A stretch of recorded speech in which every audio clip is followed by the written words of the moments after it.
welcome back to the Transfer Show, and we've got some breaking news for you. James, bring us up to date. Yeah, Arsenal forward Ethan Nwaneri is in France. He's about to have a medical with Marseille. Arsenal have agreed a loan deal with him until the end of the season. We expect this move to be confirmed in the next 24 hours. Now, this is a straight loan move here. He's seen as a key part of Arsenal's future plans, but this is an opportunity for him to get more game time. He's got a contract at Arsenal up until 2030, so important to note it's a straight loan. He will return to Arsenal in the summer, where surely next season he'll hope to get even more opportunities, but it seems a really good opportunity for him to play for a Champions League club, a club that are flying right now under a world-class manager.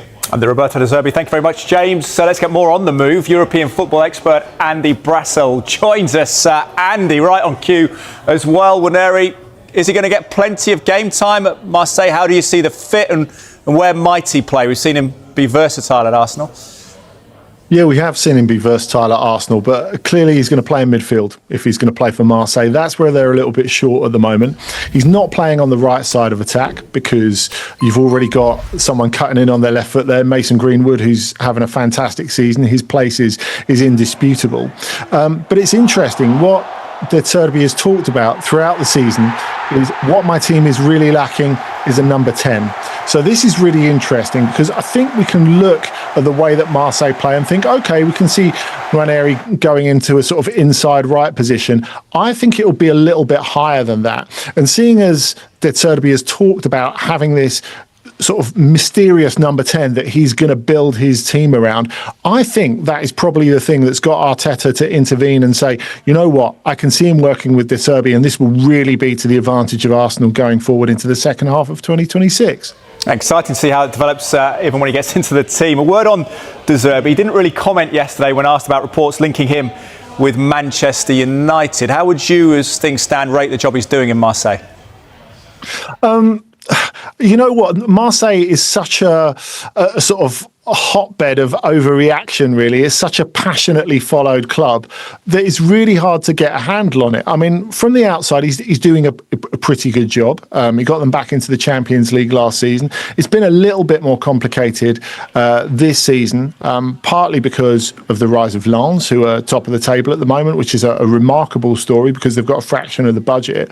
And secondly, because they're in the Champions League and they've got this massive pressure, knowing that PSG have had a ridiculous schedule, knowing that they're carrying a load of injuries, and there's a bit of a sense of we have to go and win the league this season, which you should never be feeling in France if you're a team that's not PSG. So look, I would say overall he's doing a pretty good job, but then again, you go back to them losing their last home game against Nantes, and he's being torn off by every ex-player on television, on French TV, saying, oh, Marseille have not improved under him, which is patently false. So look, I think he's learnt to be, you know, we think of him as quite an explosive character. He's learnt to be a little bit calmer there, because you need to be a little bit calmer to succeed in Marseille, because it is always such high tension all of the time. But look, until he gets to that next level, until he wins trophies, do we know that he can take care of a top Premier League club? Although, obviously, Manchester United are trying to be a top Premier League team rather than actually being one at the moment, you could argue. Do you think, Andy, therefore, you've mentioned the fact that he's calmed down a little bit since being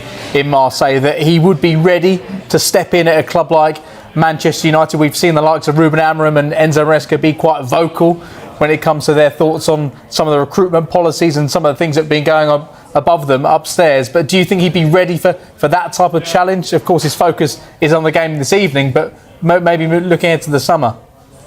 Well, look, James, you know De Zerbi as well as me. He's never going to be the kind of guy who bites his tongue totally. You know, he just can't be that. He can't change what he is. But I think he may have learned to take a step back a little bit, certainly in public, which I think is very important. And if you look at how it unravelled for Ruben Amorim at Manchester United, a huge part of it was his inability to step back from what he really thought and saying that in public. And I feel like De Zerbi has got a little bit better about that. I think if you look at him even in the last 3 months, he's stopped having a dig at referees. He's taken a deep breath when a decision's gone against his team. And I think that sort of thing is really vital and shows the sort of personal growth that we don't always associate with coaches. You know, we expect top coaches to have such a big ego that they have their plan and they stick to it. And they think, this is what's worked for me and I'm never going to change. But I think De Zerbi has understood that if he's really going to reach that next level, he does have to modify his approach a little bit, and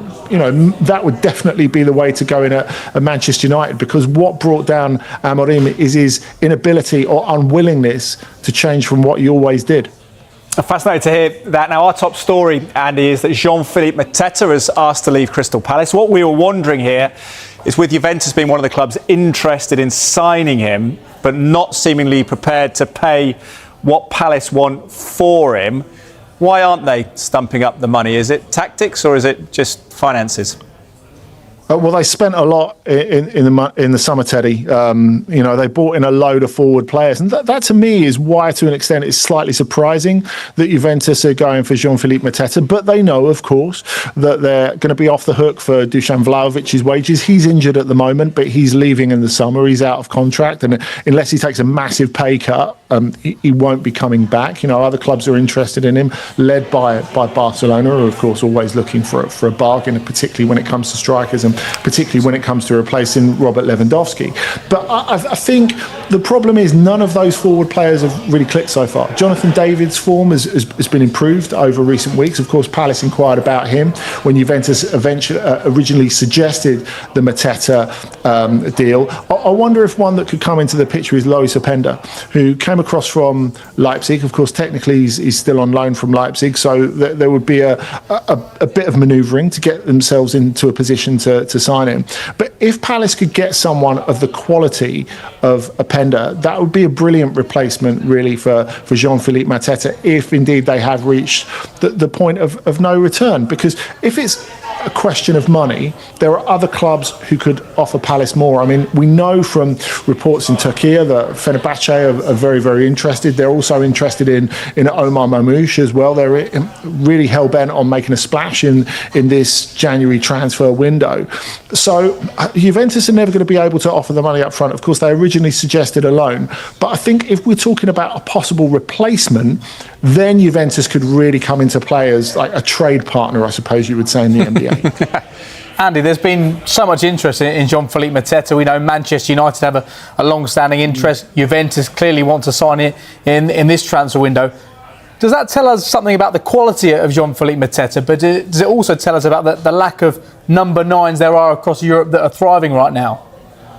Yeah, I think that's fair to say, James. And I think if you look at the position, for example, that we're talking about that Fenerbahce are in, they have got a centre forward at the moment that a lot of people would want. They've got John Duran, and they're paying all of his Saudi wages. So you know that the money's there, and you know that they've got someone of, on paper, a lot of quality. He started 6 Turkish Super League matches this season with injury and scored 3 goals, including a really important one in the Intercontinental Derby against Galatasaray. But that's not enough. If they're going to get one over Galatasaray and get themselves to the top of the league, they need a striker who they can rely on. And as you say, I don't think there are many proper number 9s that are really out there. I mean, as we said recently on the channel, I think the thing with Mateta is he's just got a different profile to so many other strikers. And that, for me, makes him a strong possibility to get into the France national squad for the World Cup this summer.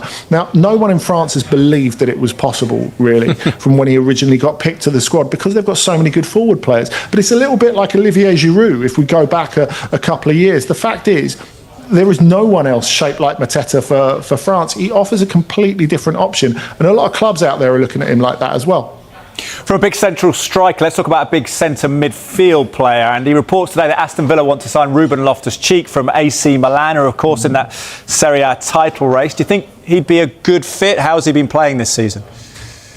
He's played well when he's played, but they have been open to dealing him. And when I say dealing and trading, these are the appropriate verbs when we're talking about Serie A teams, because they don't have a bottomless pit of money. In a financial sense and in a prestige sense, I suppose, they're still recovering from Calciopoli, nearly 20 years on. And, this is not the league that it was in the 90s that can go out and spend extraordinary amounts of money on players. So there have been a few offers for Loftus-Cheek throughout the season. He's not always been a first pick, although obviously he's very technically adept and he's physically strong. They believe in him to do a job. They will want a replacement to come in if they get rid of him, but they're definitely open to dealing him. I just don't think, though, that we have the evidence from Ruben Loftus-Cheek. We know his best is very, very good, that he's in the place where he can play every single week for a Premier League team at the moment, although maybe Villa are not requiring him to do that. Maybe not. We'll see what happens with McGinn and Boubacar Kamara in terms of injuries for Villa. Loftus-Cheek turns 30 this week. Let's talk Chelsea. In for centre-back Jeremy Jacquet from Rennes. What can you tell us about Jeremy Jacquet?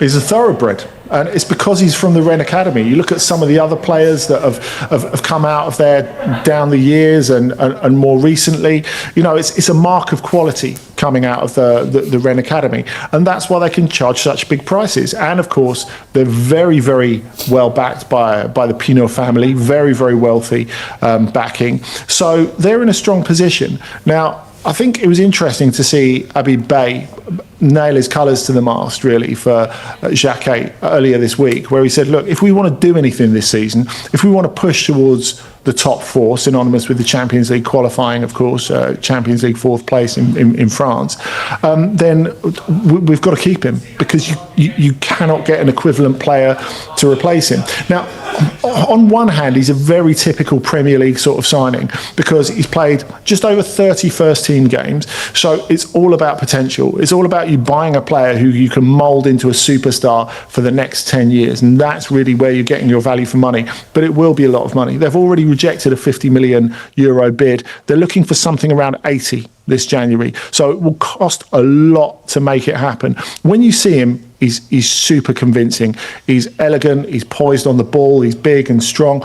Really everything that Lenny Yoro was. When he was at Lille. So I think there's a bit of a comparison there. And then again, as I said, with the Rennes mark of quality, that's something else as well. Would there be more wriggle room on their inclination, maybe the money, if there was a loan back to Rennes for the remainder of the season, if that's seen as key? Maybe, I suppose, but look, they're under no pressure to sell. He's on a long contract.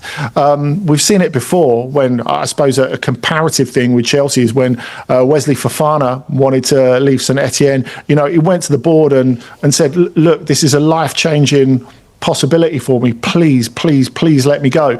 And they held onto the balloon for longer than a lot of people expected, and they got to the cloud in the end, because they ended up getting, I think, 2.5 times what Chelsea initially offered. And you know, maybe that deal's not weathered that well, so obviously Chelsea will hope, or whoever gets him will hope, Jacquet represents better value for money over time. I mean, obviously with Fofana it's been injuries and a lot of stuff out of his control, but there is nothing pushing Rennes to let him go this month. They say that only an extraordinary offer will make them blink. We'll see if Chelsea can change their minds. Andy, been brilliant to have you on the Transfer Show. Thank you very much. Thank you. Mikel Arteta's work at Arsenal is being viewed in an even brighter light after the recent coaching shakeups elsewhere. With Chelsea parting ways with Enzo Maresca and Manchester United moving on from Ruben Amorim, the contrast is hard to miss. Arsenal has kept moving forward under Arteta, giving him time through difficult stretches, and now seeing the payoff as the club pushes again in the Premier League title race. It also raises a bigger question about strategy. While Chelsea and United are changing direction again, Arteta has been in place for more than 6 years, outlasting a long list of managers across those two clubs in that span. That stability has become part of the story, and it was a major talking point on the Seeing Red podcast with Tom Canton and John Cross. Beyond reacting to Amorim's dismissal and breaking down wins over Aston Villa and Bournemouth, plus Manchester City's loss to Chelsea, the conversation kept returning to one core idea: structure. Not just who is the coach, but how much power that coach has, and whether the club is built to support a long-term project. Cross pointed to Arsenal as a rare example of patience turning into real strength. He argued that Arsenal's willingness to back Arteta through the messy early phases helped create the stable position they're in now, and that this kind of time and support investment is what can turn a club into something truly solid. Canton's response was sharp and honest. Arteta's arc, he said, has almost become a problem for other clubs, because it tempts them to keep coaches they probably shouldn't. But at the same time, it's still the best example of what can happen when you hire the right person and actually give them time. And that time wasn't smooth. The discussion highlighted how Arsenal could easily have pulled the plug early. 2 8th-place finishes, then 5th, missing out on the Champions League, and a Europa League semi-final exit to Unai Emery's Villarreal. Any of those moments could have pushed a club into panic mode. Instead, the argument is that Arsenal recognized the bigger reality. Arteta didn't have the resources to compete at the required level right away. The squad needed a rebuild. The roster needed to be refreshed. That's where the comparison to Chelsea and United becomes even more pointed. The podcast suggested that recruitment and decision-making structure are often what determine whether a coach survives. If signings don't land, results suffer.